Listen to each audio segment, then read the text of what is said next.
So do you remember that meme that did the rounds last year that told you your Dungeons and Dragons character alignment based on your monitor layout? I think so. Was this the thing with a grid of different images of layouts? Yeah, how you have your various numbers of monitors and rotations of monitors set up. So from that, I learned that my alignment is lawful evil, because I like to have one monitor above the other monitor. Okay. I've learned that mine is chaotic evil. Because you've got them all over the place. Yes. And one of them isn't even a real monitor. Is it a mirror? It's a hidden dongle that I have shoved in the back of my GPU for when I live stream. So the reason I started doing this was because we got our desktops at work at the time replaced with laptops, and I already had a big monitor on my desk, so I just sat my laptop underneath that, and I found that was actually a really nice way to dual screen, because if I have two widescreen monitors side by side, I get a crick in the neck from looking back and forth all the time. So then after a while, I got another monitor and just had two external monitors, which is actually really impractical, because although I like that layout, it takes up a huge amount of desk space, and having that mounted and then being quite big, heavy monitors, I couldn't really adjust them. I'm having difficulty picturing this in my head. You have a laptop on the desk and then two monitors side by side. Sorry, no. I now have the laptop out of the way with the screen turned off. Mm-hmm. I then have a mounting pole with two monitors slotted vertically onto it, one above the other. Right. In a landscape orientation. Each of the screens is landscape. Okay. I mean, if I had committed to memory the VDU alignment chart, I would know that lawful evil is two monitors, one above the other. Martin, you're chaotic evil, apparently. Yes. There isn't a thing on there for how I have my monitors, which is side by side horizontally and then another one above. There isn't an arrangement for that. I think you're chaotic evil too, because you don't have a uniform alignment. They feel quite well aligned to me. Well, mine do to me as well, but they're all over the place. I'm sure that everyone feels their monitors are perfectly aligned.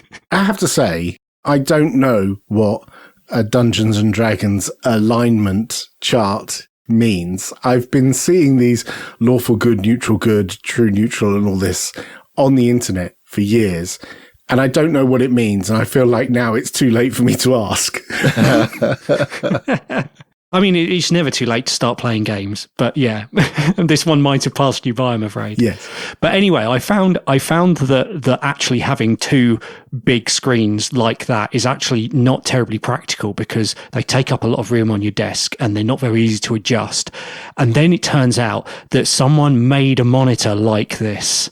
LG made a screen called the LG Dual Up, and it's like two monitors stuck one above the other, and I got one. Oh. So wait, it presents itself as one display or as two displays? Yes. Both of those or one of those? Yes. Oh, what? So, when there's always some sort of acronym for every monitor layout, there's VGA, there's FHD, there's QHD, and so on. They call this one SDQHD, which means square, dual, quad, high definition. How many pixels by how many pixels is it? So it's like having two 1440p monitors in one panel. Okay. One above the other. So therefore creating a square aspect ratio because they're stacked. I don't know why they called it square. It's silly. It's definitely a portrait aspect ratio. Okay. But yeah, so now rather than having two screens, I have one big screen.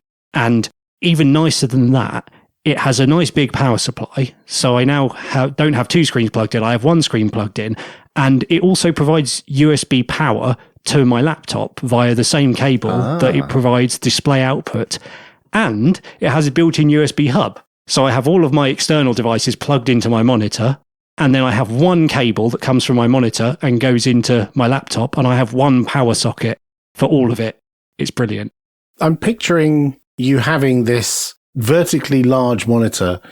And for some reason, my mind thinks that you've got one window open across the entire thing with the font really massive so that you can see it. So that's really nice. If you want to read a document, that is a really nice way to do it. But that's not the way I work most of the day. Couldn't people across the street also view that document if you did that?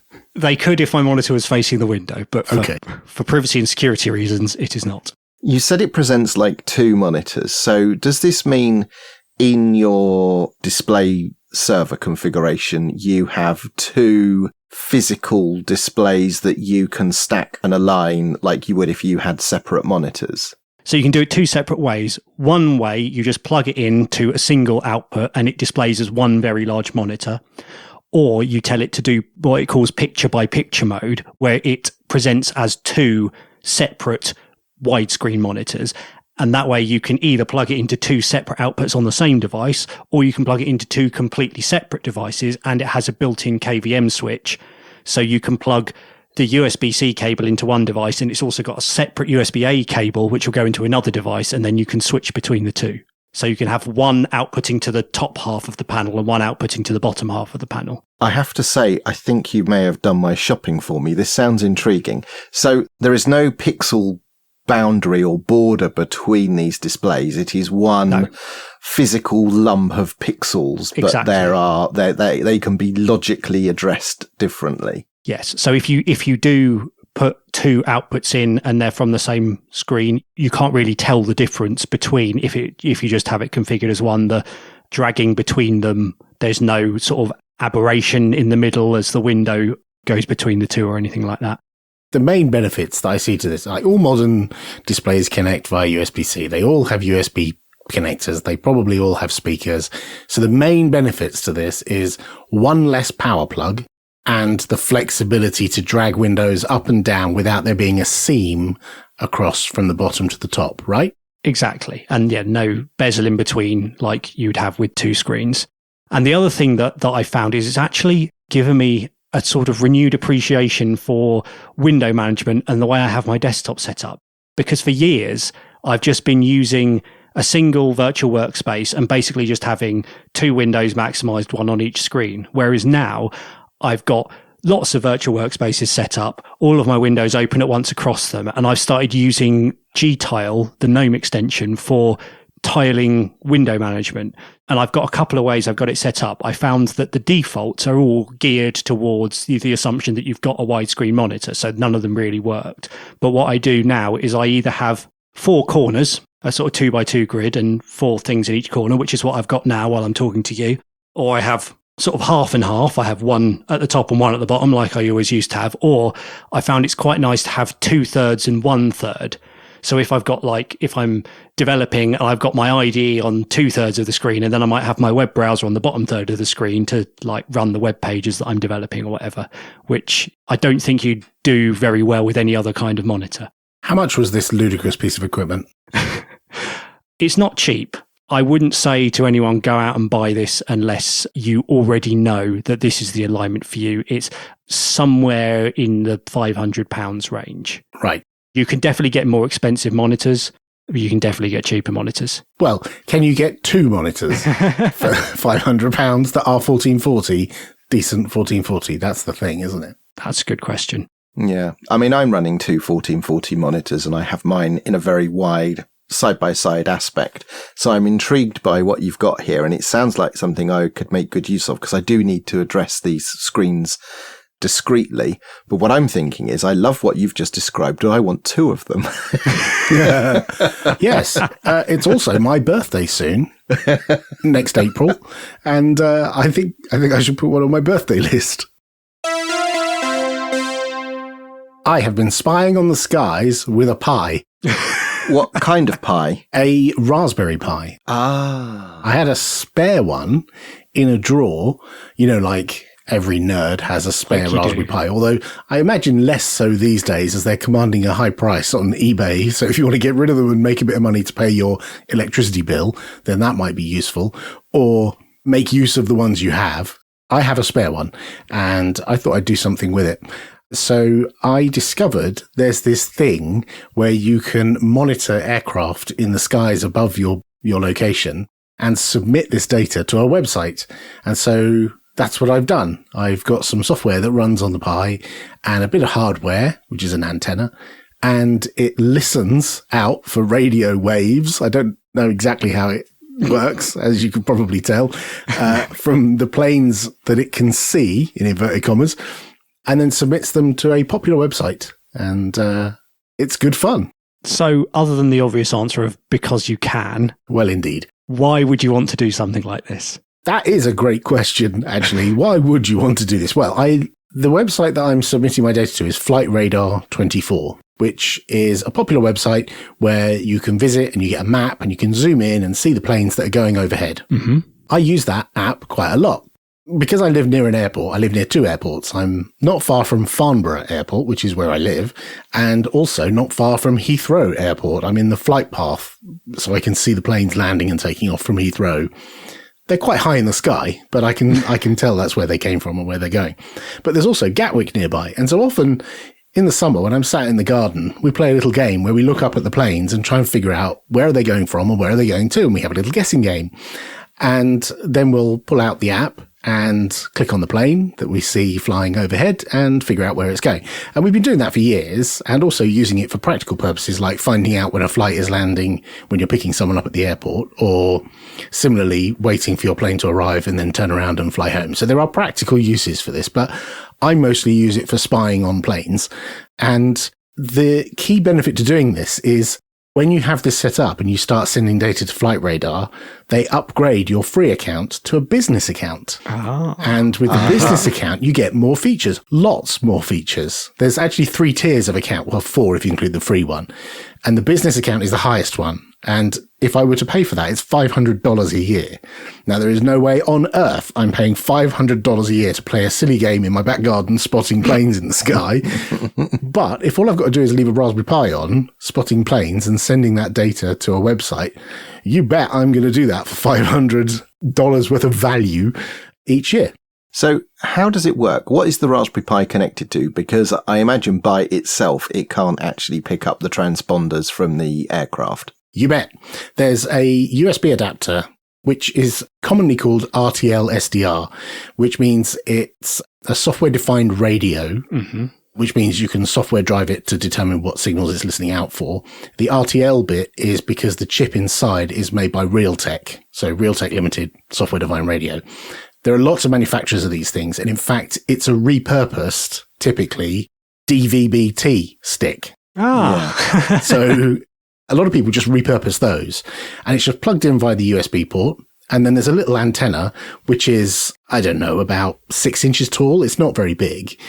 And I've got it sat on a biscuit tin on my windowsill in my office. And because that part of the house is north facing, which is towards the flight path of Heathrow, it gets quite a good view out the window of the planes landing and taking off to Heathrow. So I get actually a better view north than I do south. And the Farnborough Airport is to the south of me. And you can buy bigger aerials, and you can buy, some people upgrade them and put them on the outside of their house to get even better reception. But I still see a good 1,000 planes a day. Wow. At least. And Wow. I think as far as 70 nautical miles is about the distance from where I am to the planes that I can see. So I can't see, like, we live on an island, but, you can see quite far, not quite to the coast, but I can see pretty far. Excellent. So did you consider getting one of the satellite receivers that can be adapted to use this? Because I had a friend who'd done that in the past with an old sat receiver. No. I went to the Flight Radar website and discovered there's a bit where they can provide you with the device, like it's a sealed unit that you plug an antenna in. But I think they only provide those for free if you're in a location that's not got coverage. Now, because I live near an airport, then there's already enthusiasts near here who have them. Yeah. So I applied and they said no. But then I go to their Build Your Own website, which tells you how to make your own. And the way that they recommend you do it is to get a Raspberry Pi, the USB stick, and then they actually have a downloadable image that you put on an SD card. And it's basically Raspbian with their software, or you can just use your own OS and download their software and put it on there. And it updates itself. It sends the data off to Flight Radar, and it alerts you if it ever goes down.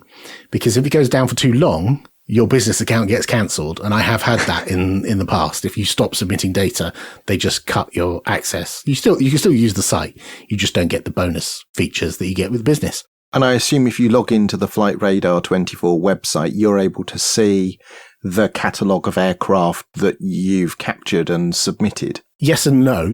It gives you pretty graphs and like a plot showing like which compass direction you're seeing most planes from on a circle. And it shows you graphs of where the most planes are in the day. You can actually see if you SSH into the box, you can have a thing that constantly tells you when planes are being seen. So you get the ID number and you can click through to the Flight Radar website and see that plane. The more interesting stuff is that the business account gives you access to like the history of a plane, like the flight history. So you can see everywhere a particular plane has been. So obviously I spy on certain planes that I know, like OYMSI, which is Mark Shuttleworth's plane, and spy on where that's been going recently. And it turns out not very far because it's sat at Farnborough Airport down the road from me. Yeah. So yeah, it's just quite good fun and it's minimal cost. The price of $50, I think the kit was, plus the Raspberry Pi, and I just leave it plugged in and turned on all the time, and it works. And what model of Raspberry Pi did you happen to use? I think you can use a 3 or a 4. It does some maths. I don't know what it does, but it keeps the CPU pretty pegged a lot of the time. Mm-hmm. And I only send the data to Flight Radar 24, but there are other open source equivalents that you can send the data to, and you can send the data to multiple locations at the same time. I just haven't explored that yet because I only really wanted Flight Radar 24, but I might do that. And is there anything more that you might do to build on this or do other stuff with the data in the future? I certainly could. I certainly could intercept the data myself and do something with it, but actually all I would probably end up doing is re-implementing all the user interface that I've got on Flight Radar. And there's not a super challenge in doing that because people have already done that. So I don't see the challenge in that. What would be more interesting, I think, is getting permission from my wife to put a stonking great antenna on the side of the house so I can see as far as Scotland or something. I don't know. But yeah, some people take it as a challenge. There's a leaderboard, and you rise up the leaderboard by having high uptime and seeing far distance and lots of planes, which, the nerd in me likes fake internet points. So that's good. I was going to say, you are a sucker for internet points. I can see how this could get out of control. Yes, that's a driver for it as well. But yeah, it's good fun. I'll put a link in our show notes to the Flight Radar Build Your Own website. And I'm sure people will tell me the other places that they send their data to as well. Last time we spoke, Mark made a very good case for the Steam Deck, but I'd like to present the alternate option, which is I think I'm playing more games on Linux as a result of cancelling my Steam Deck pre-order last year. Is this to spite Valve? Is that what this is? No, not at all. I was really looking forward to getting a Steam Deck. And the email came around on July the 14th last year, 2022. And I looked at it and I looked at the amount that was due to be paid. And I thought to myself, now I think about it, I'm not sure I'm going to get much use out of a handheld games console because I wasn't playing a whole lot of games anyway. I was playing those on my desktop PC, but I didn't see myself playing a handheld device. So I thought, it's quite a lot of money for a device I'm not sure I'm going to use. And then it occurred to me, if I thought about it, I'd actually got almost all of the parts to build a games PC. Probably about 3 times over, I would have thought. Well, actually, you're not wrong. I'll get to that in a bit. But yeah, I had a collection of parts which could build a games PC. The one thing I didn't have was a case to put them in. So instead of buying the Steam Deck for whatever it was, 500 and something pounds, I think at the time, I bought a case for £100, which is a small form factor case. So if you think of sort of hi-fi separates, the size of like an old school DVD player or VHS cassette player, and I built a PC inside of that, and I made effectively a games console. And as a result, not just me, but my daughter and my wife are now playing games on the regular using that device. So the fact that you didn't buy the Steam Deck has kind of spurred you on to make something that you can play games. And as a result, you do play games. Yeah, and what's interesting is we always had the option to play games. My daughter and I would play games on my desktop PC, but of course that meant that she could only play games when I wasn't doing something, and we've now built this dedicated device. It's in the corner of the room, sat behind me, and I believe it's a Lawful neutral monitor alignment. And so what I built was, it's an AMD Ryzen APU, so a 5700G APU in a mini ITX motherboard. And I had the low profile cooler already for a different project, and it had a 1 terabyte SSD that I had knocking around. So I built all of this up, and I had a RX 5700 XT graphics card, which just about, because this is a small case. I was going to say, can you crowbar all these things into what is effectively like a 19-inch rack thing? Yeah, you can. The thing with the 5700 XT GPU is the shroud that houses the fans. They're quite big. They're plasticky lumps, and that didn't fit. But I read online you can take that plasticky shroud off, effectively remove the fans, and it's just got the fin stack. And what I was able to do is put that in the case, and then underneath it put 2 case fans underneath to actually provide the cooling for the GPU. So we built this thing, and what also happened is the Steam controllers that hadn't been used in ages have now been refurbished and dusted off and connected to this thing with the wireless dongle, and also 2 wireless Xbox controllers with a Windows 10 wireless Xbox adapter.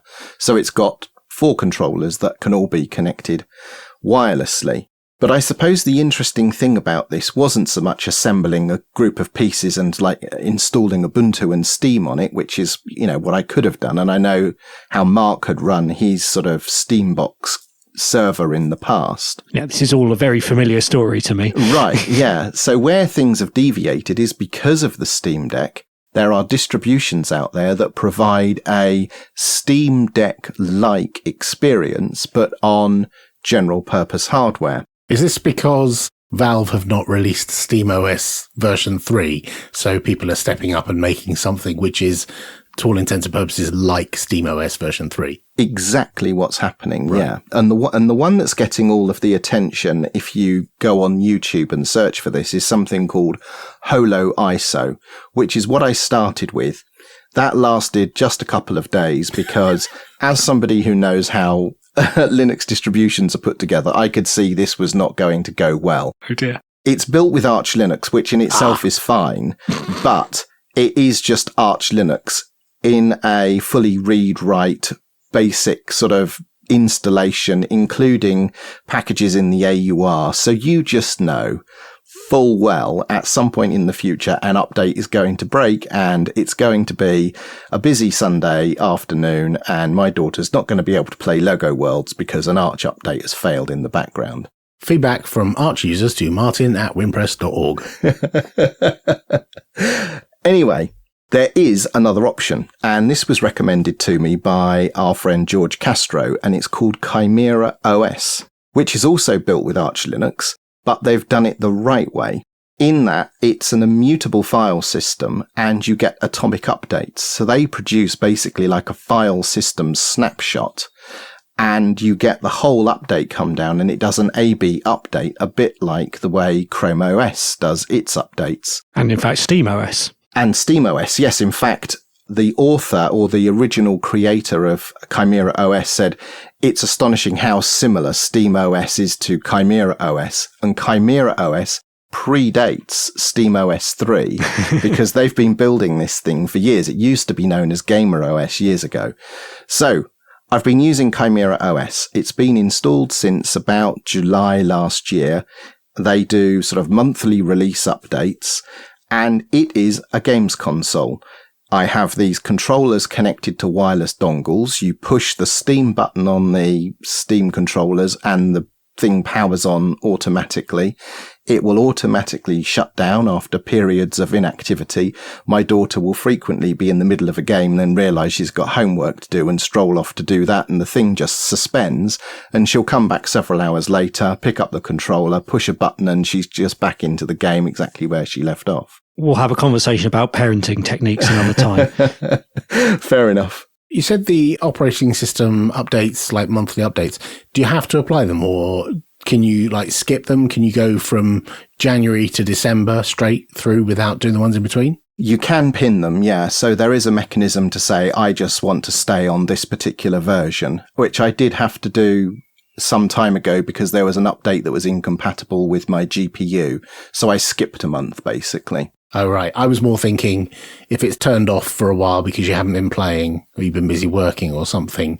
Not that you did anything to actively prevent updates, but you just didn't apply any for months. Because that's one of the things that frustrated me about Arch and some other distros is if you leave it too long, it just rots and the updates just don't work. And, you know, because there's something in the middle that you missed. And I wondered if, because it's image based, you don't get that problem or... Absolutely, yeah. So if you left it off for months, you would go from 30 something to 41 in one update because it's just downloading a single file and flipping it on the file system. And what's the actual sort of interface experience like? Does it boot into Steam Big Picture mode, or does it use Lutris or some other open source multi-library interface, something like that? So I've had some hands-on time with Alan's Steam Deck. As far as I can tell, it's exactly like the Steam Deck user interface with all of the features that presents, including all of the bindings to the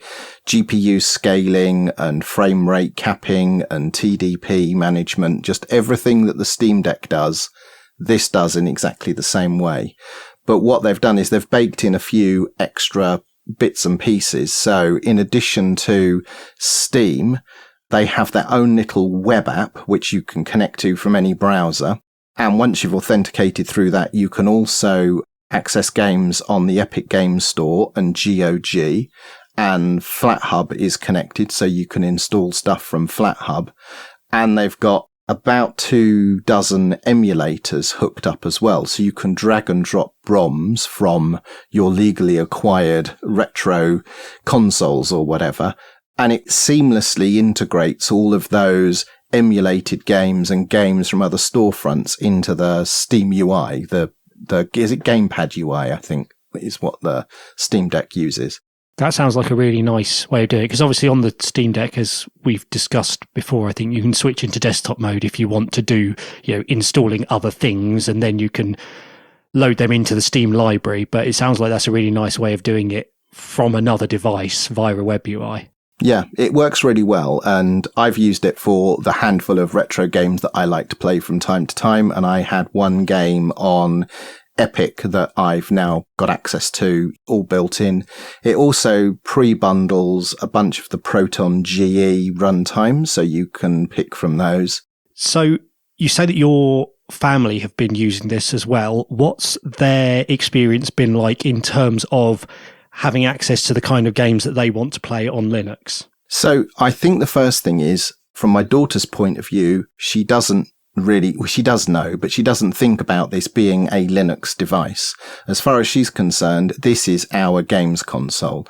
And she was just telling me the other day, she'd been round to some friends over the Easter break. One of her friends has got an Xbox something, another friend has got a PlayStation something, and she was playing the same games at their house that we have here. So as far as she's concerned, you know, they can play Five Nights at Freddy's anywhere. This is not special or different or, you know, in any way unusual. It's just the place where she plays games. And aside from like platform exclusives, you know, she has just got a games machine. I think that's by virtue of the fact that you've only bought games that work. You're not actively going to buy games that you know do not work on your Steam Deck or Chimera OS machine. And so what she will be presented with is a user interface full of games that work, right?